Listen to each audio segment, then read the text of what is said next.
Hello good morning, જય શ્રી કૃષ્ણ. હું છું શેઠા સંદીપ અને આપણે આગળના લેક્ચર છે જેનું ચેપ્ટરનું નામ છે hello alkane, hello arene. Last લેક્ચરમાં આપણે મટીરીયલ પ્રમાણે 53 નંબરનો પ્રશ્ન જોયો હતો કે જેની અંદર લુઈસ પાસ્ચર નામનો વૈજ્ઞાનિક હતો. રાઈટ મિત્રો, લુઈસ પાસ્ચરે શું કર્યું હતું? એટલે કે લુઈસ પાસ્ચર નામના વૈજ્ઞાનિકે એક અવલોકન કર્યું હતું.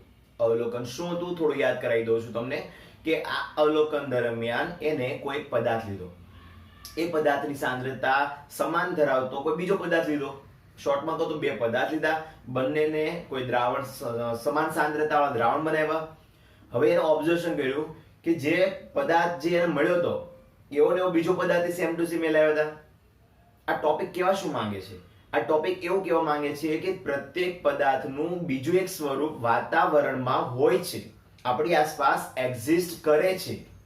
રાઈટ, લુઈસ પાસ્ચરનો આખો સિદ્ધાંત જોશો તો મિત્રો તમને અંદર જોવા મળશે કે પ્રત્યેક પદાર્થ જે આપણને જોવા મળે છે તેનું એક બીજું સ્વરૂપ પણ હોય છે અને એને આપણે પ્રતિબિંબ સંઘટકો કીધા હતા. રાઈટ, પ્રતિબિંબ સંઘટક એટલે શું?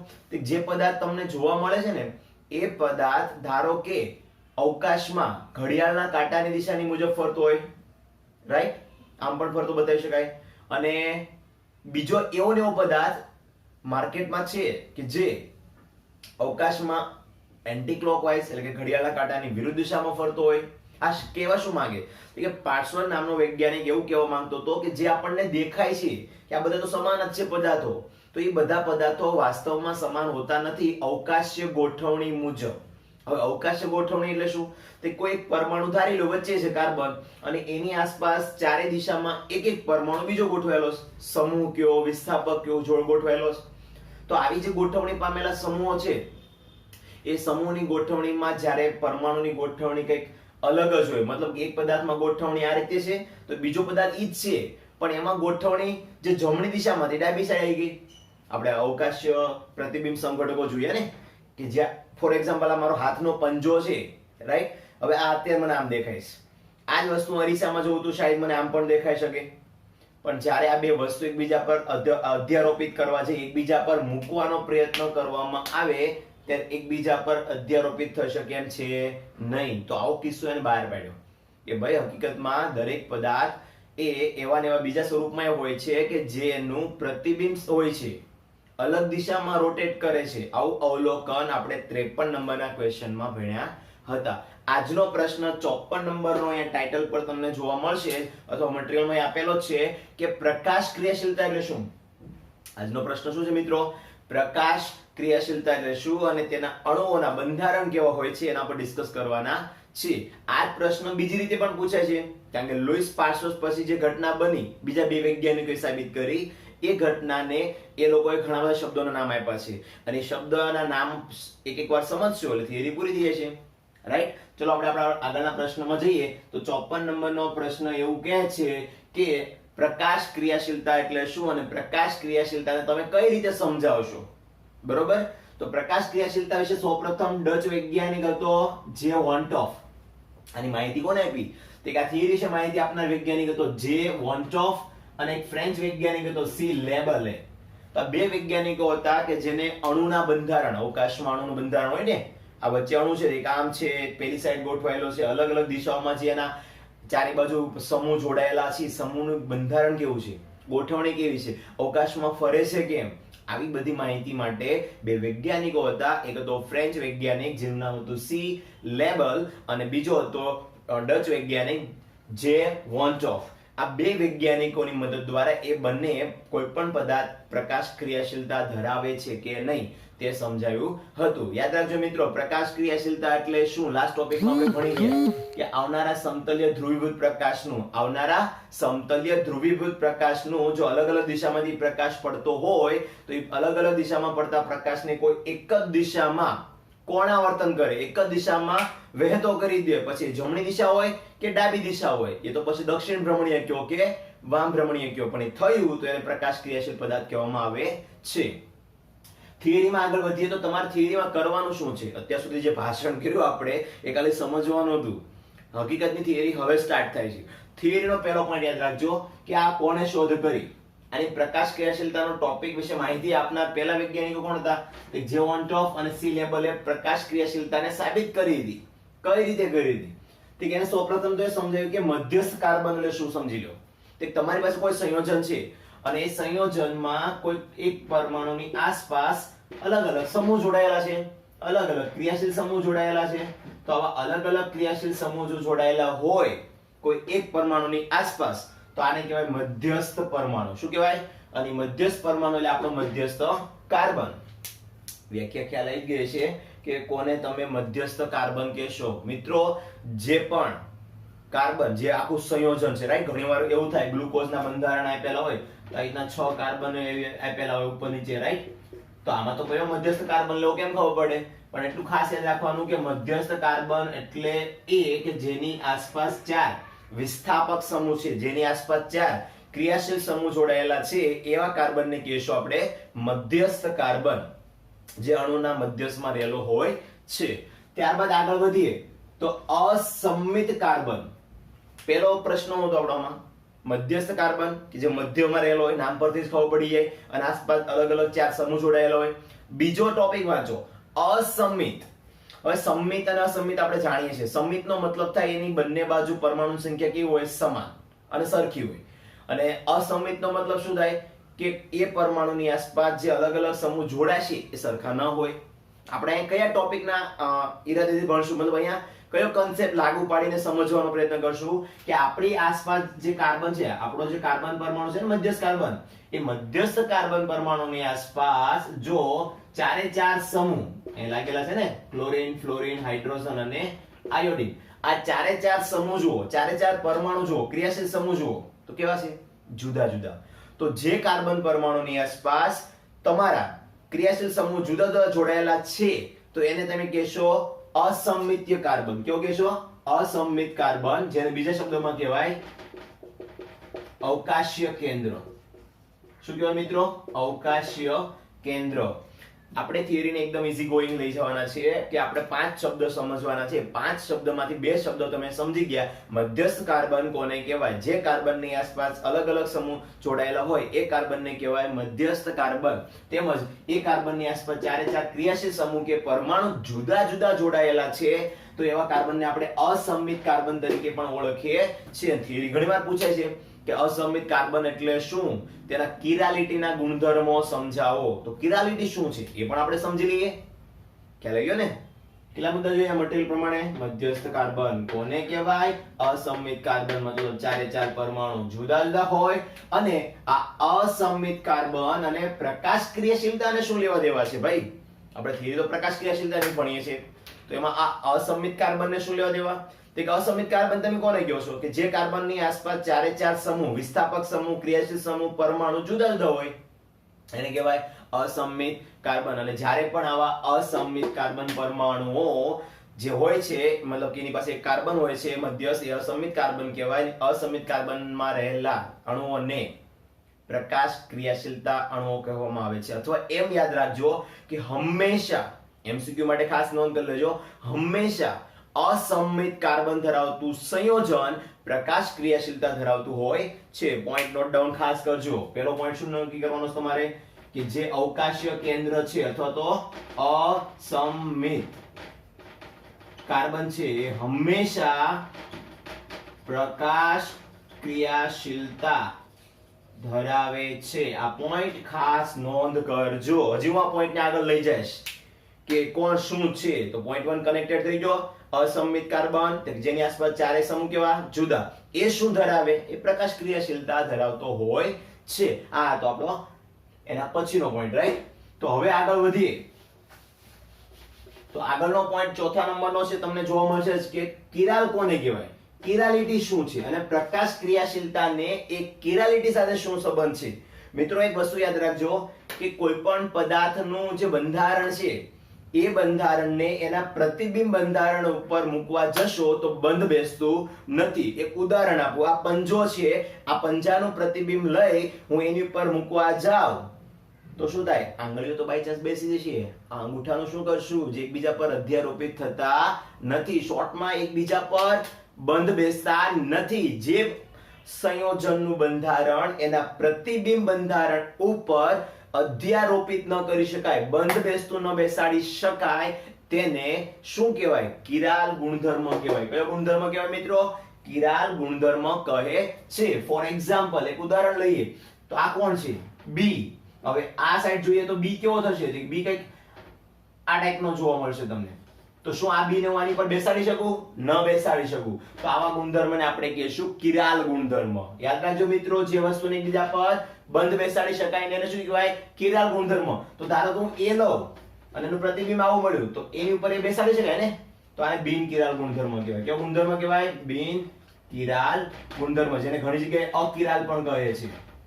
ઓકે, આ ગુણધર્મ જેના નામ આપ્યું આપણે કિરાલ ગુણધર્મ, કે જે બંને એકબીજા પર અધ્યારોપિત કરી શકાતા નથી. અને બીજો ગુણધર્મ આપણે જોયો કે જેમાં અધ્યારોપિત કરી શકાય છે, તો એને કહેવાય બિન કિરાલ. તો ભાઈ અહીં સમજો કે કિરાલ, કિરાલિટી અને પ્રકાશ ક્રિયાશીલતા છે શું? કે કિરાલ નો અર્થ તમે જાણી ગયા કે જેમાં બંને સંયોજનો અને સંયોજનનું પ્રતિબિંબ એકબીજા પર અધ્યારોપિત ન કરી શકાય, તો એને કહેવાય કિરાલ ગુણધર્મ. અને આ કિરાલ ગુણધર્મ ધરાવતા સંયોજનોને કહેવામાં આવે છે એની કિરાલિટી.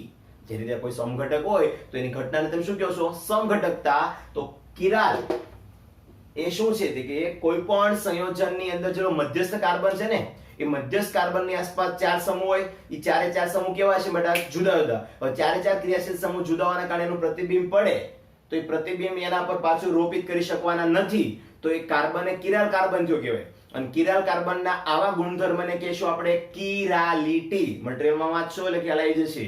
અને આ કિરાલિટી એટલે શું? હવે એને પ્રકાશ ક્રિયાશીલતા સાથે શું લેવા દેવા છે મિત્રો? કિરાલ ગુણધર્મ, કિરાલિટી ગુણધર્મ ક્યાં જોવા મળ્યો? અસંમિત કાર્બનમાં જોવા મળ્યો છે. કેમ? તો કે કાર્બન હતો કે નહીં? અસંમિત કાર્બન કોને કહેવાય? કે જે કાર્બનની આસપાસ ચારે પરમાણુ કેવો હોય? જુદા જુદા. અને જુદા જુદા કાર્બન જુદા જુદા પરમાણુ ધરાવતો જે સંયોજન છે, અવકાશ છે, એનું પ્રતિબિંબ પડશે અને પ્રતિબિંબ પાછું મૂકીશ તો હું એની પર બંધ બેસવાનું છે? નહીં બેસે. શોર્ટમાં કહું તો અસંમિત કાર્બન પરમાણુ શું છે? તે અસંમિત કાર્બન પરમાણુ પ્રકાશ ક્રિયાશીલતા ધરાવતા. યાદ છે? અને જે પ્રકાશ ક્રિયાશીલતા ધરાવતા અસંમિત કાર્બન પરમાણુ છે એ પાછું કયો ગુણધર્મ ધરાવે છે? કિરાલ. તો શોર્ટમાં બધું કનેક્ટેડ થયું ને, કે કિરાલ ગુણધર્મ ધરાવતા સંયોજનોની કહેવાય એની કિરાલિટી. કિરાલિટી ને કોની સાથે સંબંધ છે? કે પ્રકાશ ક્રિયાશીલતા સાથે. કેમ? કે કિરાલિટી હોય કોની પાસે? અસંમિત કાર્બન પરમાણુ પાસે હોય છે. અને જો અસંમિત કાર્બન પરમાણુ પાસે કિરાલિટીનો ગુણધર્મ હોય તો 100% તે પ્રકાશ ક્રિયાશીલતા દર્શાવે છે. અને લાસ્ટ ટોપિક આવે છે આપણો આ 54 નંબરના ક્વેશ્ચનનો, કે પ્રતિબિંબ સમઘટકો એટલે શું? એને ઇન્સોમર પણ કહે છે. શબ્દ ઇંગ્લિશમાં અને ગુજરાતીમાં લખીને આપેલો છે મટીરીયલમાં, કે ઇન્સોમર શું છે? ભાઈ ઇન્સોમર્સ એટલે બીજું કંઈ નહીં, જે અવકાશી બંધારણ ધરાવતો હોય ને, જે સંયોજનોને આપણે અવકાશમાં વિચારતા હોય કે એક પરમાણુ વચ્ચે છે, આસપાસ જુદા જુદા સમૂહ છે અને એક ફરે છે, રાઈટ? તો એ જે ફરે છે ને એ પરમાણુનું બીજું એક સ્વરૂપ કે જેને આપણે એના પર અધ્યારોપિત કરી શકવાના નથી, બંધ બેસાડી શકવાના નથી. આવા ગુણધર્મને કિરાલિટી ગુણધર્મ કહેવાય. અને જે બે સ્વરૂપો મળે છે કે જેને તમે એકબીજા પર રોપિત કરી શકતા નથી, એને એના પ્રતિબિંબ સમઘટક તરીકે લેવામાં આવે છે. આમ કિરાલ, કિરાલિટી જે કે ગુણધર્મ છે એ તમને અવકાશ કેન્દ્રમાં જોવા મળશે, એટલે કે અસંમિત કાર્બનમાં જોવા મળે છે. અસંમિત કાર્બનની થિયરી આઈ થિંક મને ખ્યાલ છે તમને બધાને ખબર પડી જ ગઈ છે કે અસંમિત કાર્બનમાં ચાર સમૂહ જુદા હોય અને એનું જે પ્રતિબિંબ પડીને આવે એના પર રોપિત કરી શકાય નહીં, માટે એને કહેવાય કિરાલિટી. અને જે પ્રકાશ ક્રિયાશીલતા સાથે કનેક્ટેડ છે અને બે સ્વરૂપો જે મળે છે એને કહેવાય પ્રતિબિંબ સમઘટકો. થિયરી અહીંયા પૂરી, રાઈટ? આઈ થિંક બધાને સમજાઈ ગઈ છે. આગળ બીજો ક્વેશ્ચન છે કિરાલિટી, બિન કિરાલિટી, કિરાલ, અકિરાલ, તફાવત આપો. તો જો આ સમજાઈ ગયું છે ને તો તફાવત તમને ઝડપથી સમજાશે. ક્લિયર? 55 નંબરના ક્વેશ્ચનની વાત કરીએ તો 55 નંબરનો પ્રશ્ન શું કહે છે? ભાઈ તફાવત આપે છે. તફાવતમાં શું છે? કિરાલ, અકિરાલ. કિરાલ એટલે અસંમિત અને અકિરાલ મતલબ સંમિત. તો પ્રશ્ન બોર્ડમાં આ રીતે પણ પૂછાઈ શકે, અસંમિત સંમિતનો તફાવત આપો, અથવા આમ કહી શકે કિરાલ અને અકિરાલ પદાર્થનો તફાવત આપો. એકદમ સિમ્પલ તફાવત છે જે તમે આગળની થિયરીમાં ભણ્યા ને એની ઉપર જ આપણે ડિસ્કસ કરશું. પહેલો મુદ્દો, ધારો કે કાર્બન પરમાણુની આસપાસ રહેલા બધા જ ક્રિયાશીલ સમૂહ, ક્લોરીન હોય, હાઇડ્રોજન હોય, આયોડીન હોય, ફ્લોરીન હોય, જુદા જુદા થયા ને. તો કાર્બન પરમાણુની આસપાસ આમાં ચારે ચાર વિસ્થાપક સમૂહ કયો, ક્રિયાશીલ સમૂહ કયો, પરમાણુ કયો જુદા જુદા છે તો આને કહેવાય અસંમિત કિરાલ. અને જો બધા જ સમાન હોય અથવા કોઈ બે સમાન હોય અથવા તો એમ પણ કહી શકો ચારે ચાર જુદા ના હોય તો એવા સંયોજનોને શું કહેવામાં આવે છે? સમમિતીય અકિરાલ. શોર્ટમાં કહો ને તો મુદ્દો આમ યાદ રાખવાનો છે કે આમાં કાર્બન પરમાણુની આસપાસ જેટલા પણ સમૂહ છે એ બધા કેવા છે? જુદા જુદા. આમાં બધા જુદા જુદા હોતા નથી. કોઈ બે પણ સમાન થઈ જાય ને તો પણ અકિરાલ ગણવામાં આવે છે. બીજી વસ્તુ આ કેવા છે કે આ પોતે અસમિતિ અને કિરાલિટી ધરાવે છે. અસમિતિ અને કિરાલિટી ધરાવે છે એનો મતલબ આગળ થિયરી ભણ્યા ને, કોને અસમિતિ કહેવાય, કોને કિરાલિટી કહેવાય, કે જેની આસપાસ ચારે સમૂહ અલગ અલગ હોય એને કિરાલિટી કહેવાય. તો આ કેવા છે? અકિરાલિટી અને સમમિતીય ધરાવતા હોય છે એવું કહી શકાય છે. કેટલા મુદ્દા થયા? 2. ત્રીજો મુદ્દો, આના જે કઈ પ્રતિબિંબ બનશે ને, આના જે કઈ પ્રતિબિંબ બનશે અરીસાની અંદર, એ પ્રતિબિંબને તમે એકબીજા ઉપર અધ્યારોપિત કરી શકતા નથી. મતલબ એની બંધ એના પર બેસાડવું હોય, એક્ઝેક્ટલી એના પર પાડવું હોય બીજી વાર એની પર, તો એ બંધ બેસતું નથી. જે બંધારણ તમે અવકાશમાં જોવો છો એનું પ્રતિબિંબ એના પર મૂકી શકતા ન હોય એવા ગુણધર્મોને કહેવાય કિરાલ, અસમિત. અને જો સંમિત હોય તો શું થાય? બંધ બેસી જશે, મતલબ કે એકબીજા પર બંધ બેસાડી શકાય છે એવાને કહેવાય અકિરાલ ગુણધર્મ. ઉદાહરણ લઈ લો, હાથ છે, પગ છે, એના પંજા હોય ને, એના એકબીજા પર ક્યાં બંધ બેસાડી શકાય છે પ્રતિબિંબને? અથવા આનો આ પંજો લીધો મેં, રાઈટ? જમણા હાથનો પંજો લો કે ડાબા હાથનો પંજો લો, કોઈ પણ નો એક ઉદાહરણ લઈ લો, તો આ લીધો તો આનું પ્રતિબિંબ શું આની પર બેસાડી શકાય છે? ટ્રાય કરો, નહીં બેસાડી શકાય.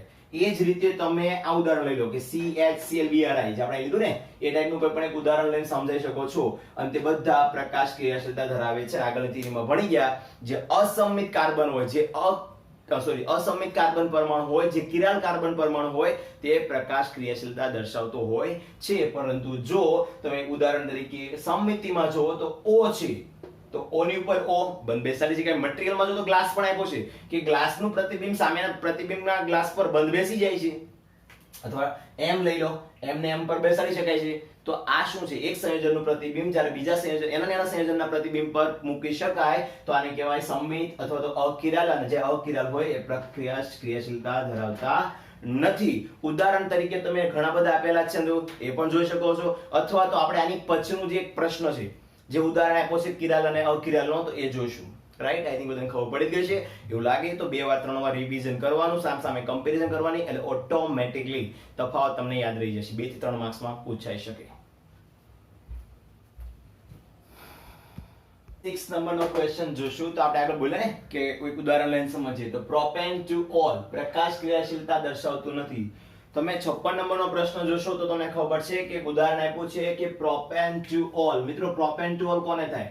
1 2 3 કેટલા કાર્બન આપ્યા છે મિત્રો?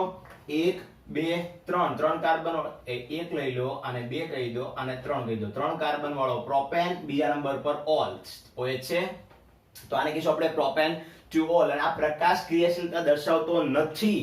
ભાઈ પ્રકાશ ક્રિયાશીલતા કોણ દર્શાવે? અસમિત કાર્બન, કિરાલ કાર્બન, કિરાલિટી ગુણધર્મ, આ પ્રકાશ ક્રિયાશીલતા દર્શાવે. તો આ દર્શાવતો નથી, મતલબ કે આમાં અસમિત કાર્બન પરમાણુ નથી.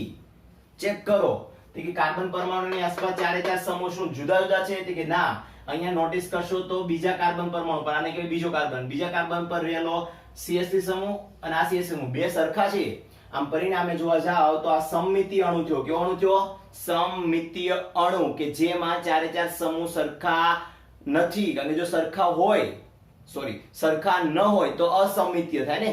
કાર્બનની આસપાસ ચારે ચાર સમૂહ જો સરખા નથી, જુદા જુદા હોય તો આપણે એને અસમિતીય કહે છે. પણ એ ચારે જુદા નથી, બે સરખા મળી ગયા. સરખા મળ્યા મતલબ સમમિતીય થઈ ગયા. અને જ્યારે સમમિતીય અણુ હોય તો એમાં કોઈ સમમિતીય કાર્બન પણ હોય, આર્ય સમમિતીય કાર્બન, અને એની ચારે બાજુ તમને સમૂહ કેવા જોવા મળતા નથી? કે જુદા જુદા જોવા મળતા નથી. તો જ્યારે પણ ચારે ચાર સમૂહ જુદા જુદા જોવા મળતા ન હોય તો એને કહેવાય સમમિતીય. અને સમમિતીય જ્યાં આવે છે ત્યાં શું થાય છે? અકિરાલ આવે છે. અને અકિરાલ ગુણધર્મ ક્યારેય પ્રકાશ ક્રિયાશીલતા દર્શાવતો નથી, એવું આપણે આગળ જોઈ ગયા. છતાં પણ ઉદાહરણ દ્વારા જોઈએ તો અહીંયા બીજા કાર્બન સાથે બે જે સમાન CH3 સમૂહ લાગેલા છે એના આધારે તમે MCQ સોલ્વ કરી શકો. ધારો કે તમે બંધારણ આપેલા હોય, પૂછો કે આમાંથી કયું બંધારણ એવું છે કે જે પ્રકાશ ક્રિયાશીલતા દર્શાવે છે અને પ્રકાશ ક્રિયાશીલતા દર્શાવતું નથી, આવા પ્રશ્નો પૂછાતા હોય તો કઈ રીતે કરશું? તો મિત્રો ખાસ યાદ રાખજો કે જો આનું અવકાશી બંધારણ દોરું ત્રિપરિમાણીય તો કંઈક આવું મળે કે અહીંયા કાર્બન હોય, રાઈટ, આ બાજુ OH છે, અહીંયા CH3H એ આનું બંધારણ થઈ ગયું. બંધારણ A A propane to all નું બંધારણ છે અને બંધારણ B A propane to all નું અરીસામાં મૂકેલું બંધારણ છે, મતલબ કે એનું પ્રતિબિંબ છે. આ દેખાય છે, આખું આનું આમ પ્રતિબિંબ છે અને આ પ્રતિબિંબ હવે અહીંથી હું ઉઠાવું અને આના પર મૂકું તો જો સમજો શું કહેવા માંગુ છું. આપણો કહેવાનો અર્થ શું છે કે આગળથી તફાવત જોયો, એમાં તફાવતમાં શું જોયું હતું કે જે કોઈ સમમિતીય બંધારણ હોય, રાઈટ, જે પણ કોઈ સમમિતીય બંધારણ હોય એના એકબીજા પર રોપિત થાય છે. હું સાબિત કરવા માંગુ છું કે જે સંયોજનો છે ને એ આના પર રોપિત થાય છે. કઈ રીતે થાય છે એ જુઓ. કે આનું જે બંધારણ છે એ પ્રકાશ ક્રિયાશીલતા ધરાવતું નથી. કારણ શું? કે આનું બંધારણ A છે, આ એનું અરીસાનું બંધારણ B છે. હવે આ બંધારણ B ને હું 180 ડિગ્રી રોટેટ કરું. શું કરું? 180 ડિગ્રી રોટેટ કરું તો 180 ડિગ્રી રોટેટ કરી શું થાય કે જે એંગલ અહીંયા હતો એ ક્યાં આવતો રહે? સામે. તો આ અહીંયા છે ક્યાં આવતું છે? સામે. આવી ગયું? તો 180 ડિગ્રીએ તમે કોઈ બંધારણને રોટેટ કરો છો, આમ હોય ને, તો અહીંથી આમ આખું રોટેટ કરો તો જે સમય અહીંયા છે ક્યાં આવતો રહે? સામે. આવી ગયો? તો બંધારણ C જુઓ. તો બંધારણ C અને બંધારણ A કેવા દેખાય છે? સમાન. અને યાદ કરો, જ્યારે પણ કોઈ બંધારણ એકબીજા પર અધ્યારોપિત કરી શકાય છે ત્યારે અધ્યારોપિત થયું ને, થયું કોણ હતું? સમમિતીય. સમમિતીય મતલબ યાદ કરો, અકિરાલ. અકિરાલ એટલે કોણ? કે જે પ્રકાશ ક્રિયાશીલતા ધરાવતા નથી. ઘણાને ક્વેશ્ચન થશે કે સર એનું પ્રતિબિંબ તો આની પર રોપિત કરી શકાય? ના મિત્રો, આપણે એ પણ જોવાનું છે કે એને શું રોટેટ કરવાથી જે બંધારણ મળે છે એ રોટેશન પામ્યા બાદ પણ જો એનું બંધારણ એના પર રોપિત કરી શકાતું હોય, બંધ બેસી જતું હોય તો યાદ કરો એ સમમિતીય થયું. અધ્યારોપિત થઈ ગયું એટલે અસમિત્ય નહીં, સમમિત્ય થયું. અને જે સમમિત્ય થાય કેવું હોય? પ્રકાશ ક્રિયાશીલ હોતું નથી. જે બંધ બેસે નહીં એ પ્રકાશ ક્રિયાશીલ છે અને આ તો બંધ બેસતું થઈ ગયું. એક કામ કરજો, મટીરીયલમાં વાંચજો, તમને ખ્યાલ આવશે કે આ કઈ રીતે પ્રકાશ ક્રિયાશીલતા દર્શાવતું નથી. તો હું જે બોલું છું તમને સમજાય છે કે બંધારણ A નું બંધારણ પ્રતિબિંબ મળ્યું B, અને હવે જોશો તો બંધારણ B ને 180 રોટેટ કર્યું. રોટેશન કરવું કે ન કરવું એ આપણા પર છે, આપણે ગમે તે કરીએ, પણ ગમે તેમ કરતા પણ છતાં પણ છેલ્લું જે બંધારણ મળે, બંધારણ જો આની પર બંધ બેસી જતું હોય તો એ સાબિતી આપે છે કે ભાઈ આ બંધારણો એકબીજા પર અધ્યારોપિત થાય છે. અને થાય છે મતલબ આ થઈ ગયો અકિરાલ ગુણધર્મ.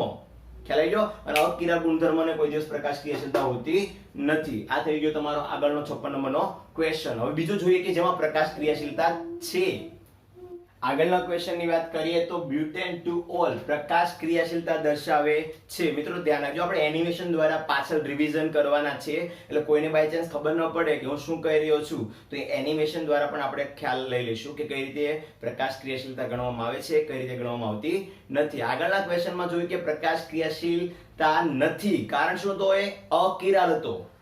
તો હવે કિરાલ સંયોજનો શું દર્શાવતા હોય? પ્રકાશ ક્રિયાશીલતા. તો આપણે આગળ જોઈએ કે butane to all. Butane to all માં 4 કાર્બન જોઈએ, 2 કાર્બન મેં આ રીતના લખ્યા છે C2H5, જેમ તમે લખી શકો છો CH3CH2. તમે આ લખવા માંગો તો આ રીતના લખી શકો ને, રાઈટ? આ સમય લખી શકો છો, પણ આપણે અહીંયા લખ્યું છે શોર્ટમાં C2H5 કાર્બન CH3. બીજા કાર્બન સાથે કયું આવ્યા છે? OH. આ પહેલો કાર્બન, આ બીજો કાર્બન, આનું નામ થયું બ્યુટેન ટુ ઓલ. અને નોટિસ કરશો તો આ મધ્યસ્થ કાર્બનની આસપાસ 4 સમૂહ, વિસ્થાપક સમૂહ કયો કે ક્રિયાશીલ સમૂહ કયો કે પરમાણુ કયો, જુદા જુદા છે. અને જ્યારે પણ કોઈ કાર્બન પરમાણુની આસપાસ 4 સમૂહ જુદા હોય તો આપણે એને કહીએ છીએ અસમમિતીય કાર્બન, અથવા તો આમ શોર્ટમાં કહી શકો અસમિત કાર્બન, કિરાલ કાર્બન, કે જેની આસપાસ 4 સમૂહ જુદા જુદા લાગેલા હોય છે. અને આવા જ્યારે લાગેલા હોય ત્યારે અસમિત માટે આપણે શબ્દ યુઝ કર્યો તો પ્રકાશ ક્રિયાશીલતા. રાઈટ મિત્રો? તો અહીંયા આપણે જોશું ઉદાહરણ દ્વારા કે કઈ રીતે તે પ્રકાશ ક્રિયાશીલતા દર્શાવે છે. આગળનું બંધારણ આપણે જોયું જે હતું પ્રોપેન ટુ ઓલ નું, કે જેમાં એક બંધારણનું પ્રતિબિંબ પાડ્યા પછી એને 180 ડિગ્રી ઘુમાવો તો 180 ડિગ્રી ઘુમાવ્યા પછી જે તમને ત્રીજું મળે ને એ ત્રીજાને તમારે રોપિત કરવા જવાનું છે. યાદ રાખજો, પ્રકાશ ક્રિયાશીલતા સાબિત કરવા માટે તમે શું કરશો? ઘણાને હજી કન્ફ્યુઝ છે તો કન્ફ્યુઝન દૂર કરવા માટે બોલું છું કે આગળના પ્રશ્નમાં આપણે જોયું કે પ્રકાશ ક્રિયાશીલતા છે કે નહીં એ ચેક કરશો કઈ રીતના? કે પ્રથમ બંધારણ જે આપ્યું છે એનું પ્રતિબિંબ પાડશો અને પ્રતિબિંબને તમે કેટલી ડિગ્રી ઘુમાવવાના છો? 180 ડિગ્રીએ. અને પછી ત્રીજું બંધારણ જે C મળ્યું હતું એ C બંધારણને ઉઠાઈને ક્યાં મૂકવાના છે? A પર. જો બંધ બેસી જાય તો બંધ બેસતા બંધારણ કોઈ દિવસ પ્રકાશ ક્રિયાશીલતા દર્શાવતા નથી. હવે તમે જોશો ને તો મિત્રો બીજી એક વાત યાદ રાખજો, મટીરીયલમાં આપેલી આકૃતિ રિપીટ થઈ ગઈ છે, મતલબ જે આકૃતિ બ્યુટેન ટુ ઓલ ની જોઈએ છે એ ત્યાં આપેલી નથી, તો એ મિસ્ટેક છે. તો બધા મિત્રો શું કરશે, નાનો મોટો સુધારો હોય આકૃતિમાં જોઈને સુધારો કરી નાખજો. હું અહીંયા પણ એક મોટી આકૃતિ મૂકવાનો જ છું, એના આધારે તમે મટીરીયલમાં આપેલા બ્યુટેન ટુ ઓલ ની આકૃતિ ત્યાં દોરી નાખજો, એટલે કોઈ મિસ્ટેક થાય નહીં. તો આ બ્યુટેન ટુ ઓલ ની આકૃતિ જે બુકમાં નથી, મટીરીયલમાં વ્યવસ્થિત નથી, એની આકૃતિ ઉપર હું દોરી કાઢીશ અંતમાં, તો એ તમે જોઈને વ્યવસ્થિત કરી નાખજો. અત્યારે પ્રશ્ન સમજીએ કે બ્યુટેન ટુ ઓલ કેવો નીકળ્યો, અસમિતીય અણુ નીકળ્યો, અસમિત કાર્બન ધરાવે છે, કિરાલ ગુણધર્મ ધરાવે છે. તો સાબિત કરો કઈ રીતે કિરાલ ગુણધર્મ છે, કઈ રીતે પ્રકાશ ક્રિયાશીલતા દર્શાવે છે. કારણ કે તમે કિરાલ ગુણધર્મ સાબિત કરશો તો પ્રકાશ ક્રિયાશીલતા ઓટોમેટિક થઈ ગયો, રાઈટ. તો પહેલા શું કરશું આપણે, તે બંધારણ એ દોરશું. બંધારણ એ કોનું દોરશું, તે આનું ત્રિપરિમાણીય દોરશું કે જેમાં OH સમૂહ અહીંયા લાગેલો છે, આ કોણ છે તે કે CH3 અને C2H5 અહીંયા દોરેલો છે, રાઈટ મિત્રો. જોજો આ ડોટેડ લાઈન વાળો છે, આ ડાર્ક બતાવ્યો છે મેં આગળ પાછળ બતાવવા માટે. હવે શું કરું, કે આનું પ્રતિબિંબ દોરું. પ્રતિબિંબ એટલે શું, વચ્ચે અરીસો મૂકી દો, તો અરીસા મૂકવાને બાદ આપણને મિરર મૂકવાના બાદ બીજું બંધારણ મળશે B, જે આનું પ્રતિબિંબ હશે, રાઈટ. પણ આપણે સમજ્યા કે કોઈ વસ્તુ સાબિત કરવી છે, પ્રકાશ ક્રિયાશીલતા છે કે નહીં, તો શું કરવાનું, તો કે આનું પ્રતિબિંબ બનાવવાનું, પ્રતિબિંબને 180 ડિગ્રી ઘુમાવવાનું, અને 180 ડિગ્રી ઘુમાવતા જો તમને તમારું બંધારણ એ આની જેવું જ મળે તો સમજવાનું કે તે અધ્યારોપિત થાય છે, અને અધ્યારોપિત થતો કોઈ પદાર્થ ક્યારેય પ્રકાશ ક્રિયાશીલ હોતો નથી, એ અકિરાલ હોય છે. પણ આપણે સાબિત શું કરવાનું છે થિયરીમાં, કે ભાઈ કિરાલ છે, પ્રકાશ ક્રિયાશીલ છે, તો શું થવું પડે, માથે બંધ બેસવું જોઈએ નહીં, અધ્યારોપિત થવું જોઈએ નહીં. તો જો ટ્રાય કરું છું કે આ સમૂહના આમ પાડું તો એનું પ્રતિબિંબ સમઘટક મળ્યો મને. આને શું કહેવાય, પ્રકાશ્ય પ્રતિબિંબ સમઘટક, રાઈટ. આનો ઉલટો મળી ગયો બેટા. હવે 180 ઘુમાવવાનો ને, નોટિસ કરજો અહીંયા ખાસ, આ C2H5 છે, આ CH3 છે, જોજો 180 લઈ જાઉં છું, 180 ના એંગલ ઘુમાવો. 180 નો એંગલ ખબર પડે ને કે આ અહીંયા હોય તો નીચે આવતું રહેશે, આ CH3 ક્યાં છે, ઉપર, તો અહીંથી હું 180 નો એંગલ કરું, સમજાવવા માટે ખાલી કરું છું કે આમ ધારો કે આ સપાટી છે, હવે આ સપાટીને મારે 180 ડિગ્રી ઘુમાવવી હોય તો આ સપાટી 180 ડિગ્રી ઘુમાવું તો આ જે અહીંયા હોય ને અહીંયા આવતો રહે. આ આવી ગયો CH3 અહીંયા, જે C2H5 અહીંયા હોય ક્યાં આવતો રહે, એની સામેની સાઈડમાં. તો C2H5 અહીંયા તો એટલે ક્યાં ગયો, સામે આવી ગયો. પણ નોટિસ કરો જે સામે આવ્યો ને ડોટેડ થઈ ગયો, કારણ કે આ સાઈડ આવી ગયો, સોરી પાછળ આવી ગયો, અને જે ડાર્ક થઈ ગયો આગળ સાઈડ ગયો. કેવા શું માંગે છે મિત્રો, સમજો અહીંયા થિયરી કેવા શું માંગે, કે તમે 180 ના ડિગ્રી ઘુમાવ્યું, આ બંધારણ 180 ઘુમાવો ને તો CH3 જે ઉપર તો ક્યાં આવતો રહ્યો, નીચે, અને C2H5 ક્યાં હતો, આ સાઈડ તો ઉપર આવતો રહ્યો. હવે બંધારણ આજે નવું મળ્યું, એ નવા બંધારણને ધારો કે હું C કહી દઉં, બુકમાં ભલે D E F આપ્યું, તમે ABCD પણ કહી શકો, D E F કહી શકો. આ બંધારણ જે મને C દેખાય છે, રાઈટ, એ C બંધારણ ચેક કરો મિત્રો. તો અહીંયા CH3 છે, અહીંયા કોણ આવ્યું, C2H5, અહીંયા C2H5, તો અહીં કોણ આવ્યું, CH3. તો હું આ બંધારણ આની ઉપર અધ્યારોપિત થાય છે, તો કે ના. તમે એના પ્રતિબિંબને 180 ડિગ્રી રોટેટ કરો ત્યારે ઉલટાનું જે નીચે CH2H5 હતો એ ઉપર જતો રહ્યો, નીચે CH3 હતો એ ઉપર CH3 છે, આમ ચેન્જ થઈ ગયો. તો આખે આખું બંધારણ શું આની ઉપર રોપિત કરી શકાય છે કે નથી કરી શકાતું, કારણ કે એના પર એના સમૂહ મૂકી શકાતા નથી. મિત્રો યાદ રાખજો, આ બુકમાં આપેલી વ્યવસ્થિત આકૃતિ છે, જે આકૃતિ ઉપર હું મૂકું છું, મટીરીયલમાં એકને એક આકૃતિ બીજી વાર પેસ્ટ થઈ ગઈ છે, એ આકૃતિ જોઈને ગોખવા મળતા નહીં. સમજજો કે બ્યુટેન ટુ ઓલ એ પ્રકાશ ક્રિયાશીલતા દર્શાવે છે, એનું કારણ કે અહીંયા C2H5 અને અહીંયા CH3 એકબીજા પર રોટેટ થયા પછી બંધ બેસતા નથી, એકબીજા પર અધ્યારોપિત કરી શકાતા નથી. ક્લિયર? તો આમ પ્રકાશ ક્રિયાશીલતા કોઈ પણ પદાર્થની ચેક કરવા માટે તમે એનું બંધારણ દોરજો. બંધારણ દોર્યા પછી ચેક કરજો કે એનું જે રોટેટ કરેલું ત્રીજું બંધારણ જે મળે છે શું અધ્યારોપિત થાય છે. જો નથી થતું તો એ કોણ છે? પ્રકાશ ક્રિયાશીલ. અને હશે તો હશે શું? મતલબ કે જ્યારે બંધ બેસી જાય ત્યારે શું થાય? પ્રકાશ ક્રિયાશીલતા ગુણધર્મ દર્શાવતું નથી. આ થઈ ગયો આગળનો પ્રશ્ન. હવે આની પછીનો પ્રશ્ન જોશો ને તો તમને પૂછ્યું છે કે ઇન્સ્યોમર એટલે શું, પ્રતિબિંબ સમઘટકો એટલે શું. મિત્રો પ્રતિબિંબ સમઘટકો એટલે આ છે.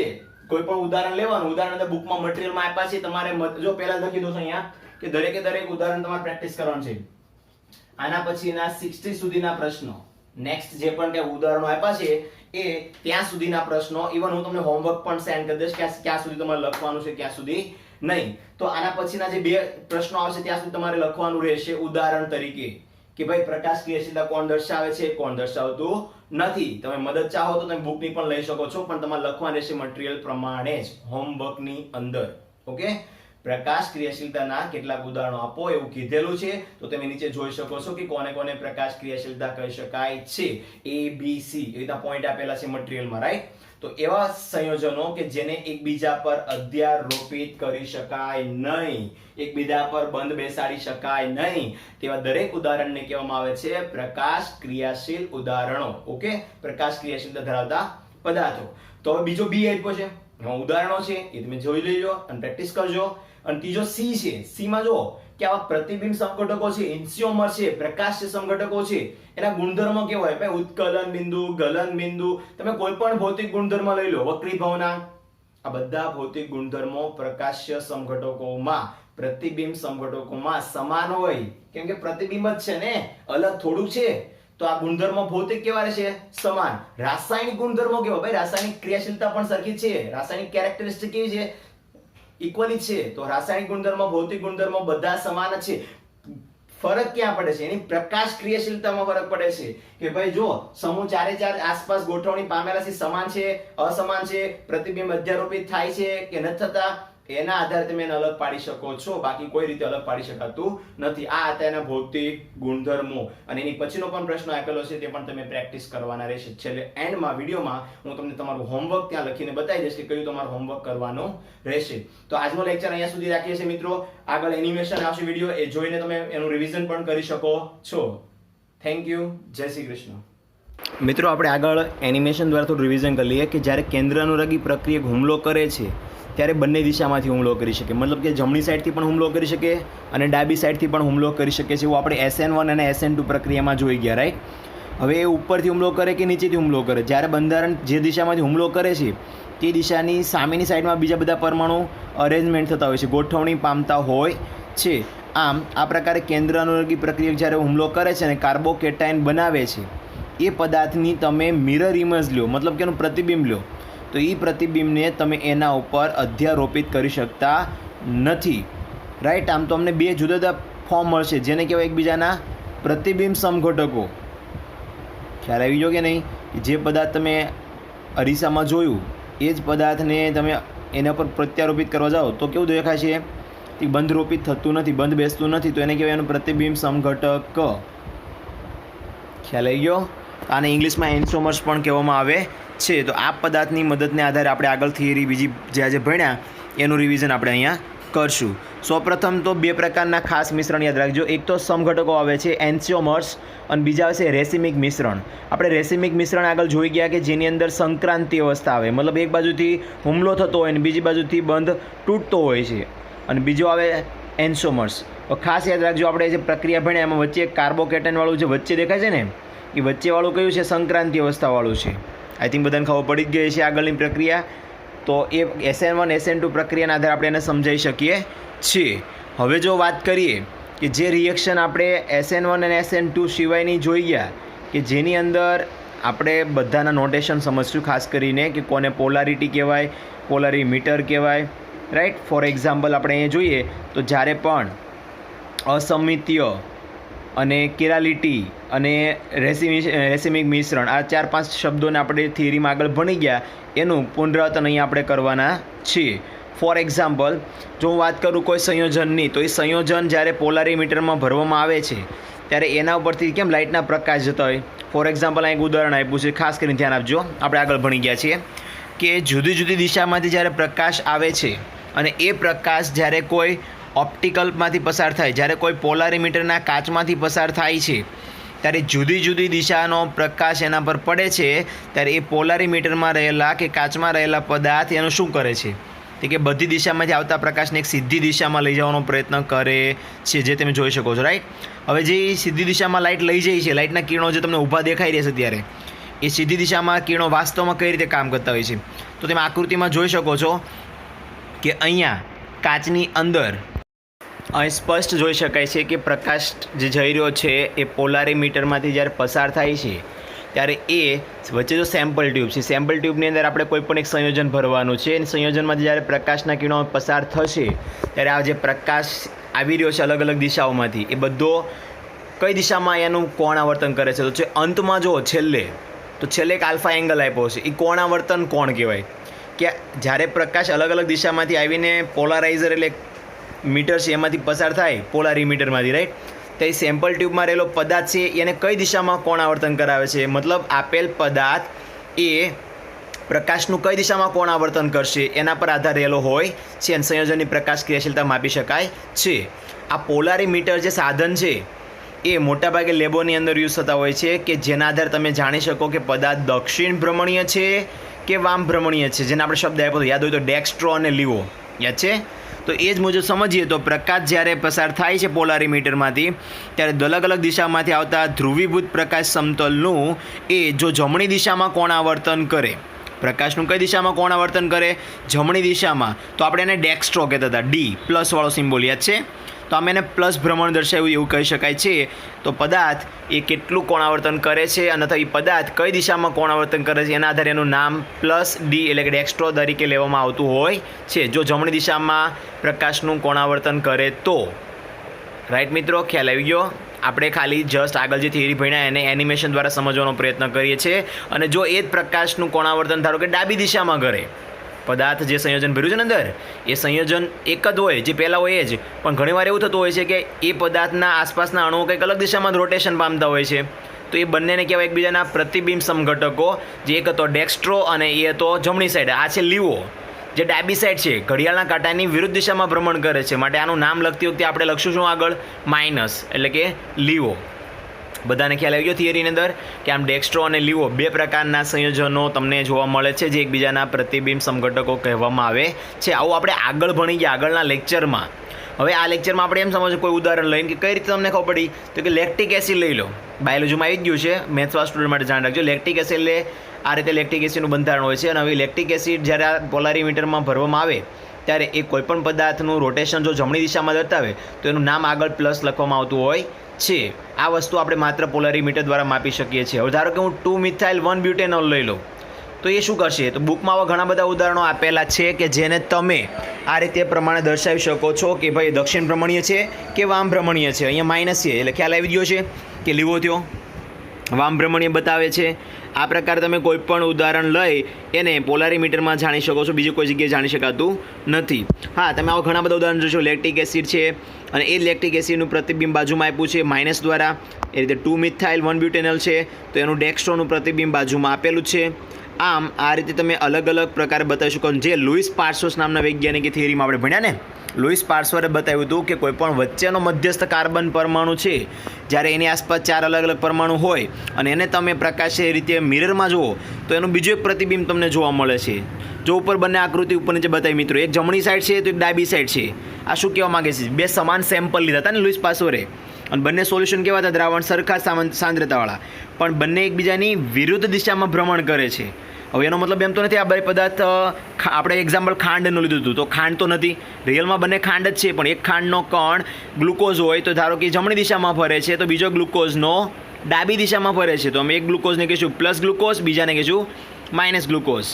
ત્યારબાદ આજે જે થિયરી ભણ્યા એ પ્રકાશ ક્રિયાશીલતા કોને દર્શાવી હતી? તો કે ફ્રેન્ચ વૈજ્ઞાનિક અને ડચ વૈજ્ઞાનિક જે વોન્ટોફ અને સી લેબલે દર્શાવી હતી. શું કહે છે બંને? તો કે કોઈ પણ પદાર્થ લઈ દો અને એ પદાર્થને જ્યારે તમે મિરરમાં અરીસામાં જુઓ છો ત્યારે અરીસાની અંદર એના મધ્યસ્થ કાર્બન પરમાણુની બીજી એક ઇમેજ જોવા મળે છે કે જે એના પર અધ્યારોપિત થાય છે કે નથી થતી એના આધારે પ્રકાશ ક્રિયાશીલતા દર્શાવવામાં આવતી હોય છે. પણ એ દર્શાવવા માટે તમારે અસમિતીય કાર્બન એટલે કે મધ્યસ્થ કાર્બનનો અભ્યાસ કરવો પડે. અને આપણે આગળ જોઈ ગયા કે વચ્ચેનો કાર્બન કે જેની આસપાસ બધા જ પરમાણુ જુદા જુદા છે તો એને કહીશું આપણે મધ્યસ્થ કાર્બન, અસમિત કાર્બન. રાઈટ? ઉદાહરણ લઈએ, કોને કિરાલ કહેવાય, કોને અકિરાલ કહેવાય. તો ધારો કે આકૃતિમાં આપણે 3 વસ્તુ જોવા મળશે: ગોળ, શંકુ અને લંબચોરસ. હવે આ જે સ્ફિયર આપ્યો છે વચ્ચે ગોળ અને કોન એટલે શંકુ, બાજુમાં લંબચોરસ છે રેક્ટેંગલ એટલે ક્યુબ એક પ્રકારનો લીધેલો છે. રાઈટ? તો આને ધારો કે આપણે અરીસામાં જોઈએ તો અરીસામાં જોતા એ એકબીજા પર શું અધ્યારોપિત કરી શકાય છે? તો જુઓ તો ખ્યાલ આવશે એકબીજાને આઈડેન્ટિકલ જ છે, રોપિત કરી શકાય છે. પરંતુ જ્યારે હું હાથનો પંજો લઉં છું અને પંજાને મિરરમાં જોઉં છું તો મને કંઈક અલગ દિશામાં જોવા મળે છે અને એ પંજો જ્યારે હું અમારા મૂળ પંજા પર મૂકું તો એકબીજા પર અધ્યારોપિત થતા નથી. તો જમણી સાઈડનો કિસ્સો છે એ અધ્યારોપિત થતો નથી એવું બતાવે છે. જેટ મીન્સ કે એ કિરાલ ગુણધર્મ છે. અને તમારા ડાબી સાઈડનો, રાઈટ, ડાબી સાઈડનો છે અને જમણી સાઈડનો જુઓ તો એ અધ્યારોપિત થાય છે, મતલબ કે એ અકિરાલ છે. તો તો જોવા જશું તો આપણી ડાબી સાઈડનો જે આકૃતિમાં જોઈ રહ્યા છે એ કિરાલ ગુણધર્મવાળો દર્શાવે છે કે જેમાં પંજાને એકબીજા પર રોપિત કરી શકાતા નથી. તો આને આપણે કહીશું કિરાલિટી ગુણધર્મ. અને બાજુમાં આપણે જોઈએ તો આ છે થઈ ગયો અકિરાલિટી, જેને આપણે એક પ્રકારે અધ્યારોપિત થાય છે એવું ગુણધર્મ પણ કહી શકાય. અધ્યારોપિત જે એકબીજામાં બંધ બેસી જાય ને એને અકિરાલ કહેવાય. હવે આ જ પંજાના આધારે હું કિરાલ ગુણધર્મ સમજવા જઈએ તો કોઈપણ સંયોજનનું પ્રતિબિંબ તમે જોશો તો આકૃતિમાં દર્શાવ્યા પ્રમાણે તમે જોઈ શકો છો કે કિરાલ ગુણધર્મ કઈ રીતે વર્તણૂક દર્શાવતા હોય છે. તો આવા ઘણા બધા ઉદાહરણો આપેલા છે. અહીંયા ઉપર જોશો લેક્ટિક એસિડમાં અસમ કાર્બન છે, એનું પ્રતિબિંબ બાજુમાં જ આપેલું છે. ત્યારબાદ અહીંયા નીચે જોઈશું તો બીજા 2 કિરાલ કાર્બનવાળું ઉદાહરણ છે, કારણ કે મિત્રો ઘણી બધી આ સંયોજનો છે જેમાં કિરાલ 1 અથવા 2 પણ હોઈ શકે છે. હવે જે આગળના પ્રશ્ન મળ્યા પ્રોપેન ટુ ઓલ અને બ્યુટેન ટુ ઓલ, એના પણ ઉદાહરણ આપણે અહીંયા એનિમેશન દ્વારા સમજશું કે પ્રોપેન ટુ ઓલ છે એનું પ્રતિબિંબ પાડો અને પ્રતિબિંબ જુઓ તો એ એવું કંઈક મળ્યું કે જે એને સામેની ઉપર જોશો તો પ્રત્યારોપિત કરી શકાય છે કે નહીં. તો કે જે પ્રતિબિંબ મળે છે ને આપણે એને 180 ડિગ્રી રોટેટ કરવાનું છે ને 180 ડિગ્રી રોટેટ કરશો ને તો બંને મિથાઇલ સમૂહ જે મળશે ને એ પહેલી આકૃતિમાં જે આપણે ભણ્યા હતા ને એની જેવા જ મળશે. શોર્ટમાં કહું તો બંધ બેસતા મળશે ને બંધ બેસતું ઉદાહરણ કોઈ દિવસ કિરાલ હોઈ શકતું નથી, તો એ અકિરાલ બન્યું. હવે જો બ્યુટેન ટુ ઓલની વાત કરું તો બ્યુટેન ટુ ઓલની અંદર C2H5 છે અને એક CH3 છે. એનું પ્રતિબિંબ જુઓ તો સામે આપેલું જ છે.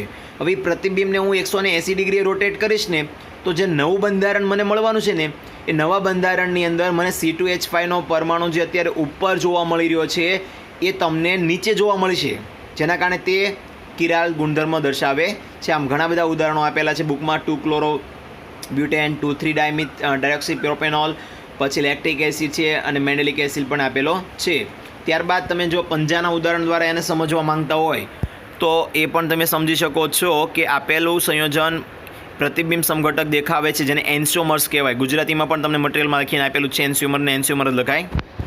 તો આવા પ્રતિબિંબ સમઘટકોની થિયરી તમે બુકના મટીરિયલ પ્રમાણે વાંચશો તો ખ્યાલ આવી જશે કે જે બધાના ભૌતિક ગુણધર્મો એક સમાન છે. હા મિત્રો, આપણે પ્રશ્ન જોયો ને 58નો, જેમાં આપેલું છે કે એની દ્રાવ્યતા, ઉત્કલન બિંદુ, ગલન બિંદુ કે અન્ય કોઈપણ પ્રકારના વક્રી ભવનાંકના ગુણધર્મો જોશો તો બધા કેવા છે? સમાન. તો ભૌતિક ગુણધર્મો તમને લગભગ બધા સમાન જોવા મળશે, કારણ કે આ બધા એકબીજાના પ્રતિબિંબ સમઘટક છે, અલગ નથી. રાઈટ મિત્રો, આગળ જોઈએ તો બીજું એક ઉદાહરણ આપેલું છે તમને, એ જોશો તો ઘણા બધા બુકમાં આપેલા છે અને તમારે સોલ્વ કરવાના રહેશે. Thank you.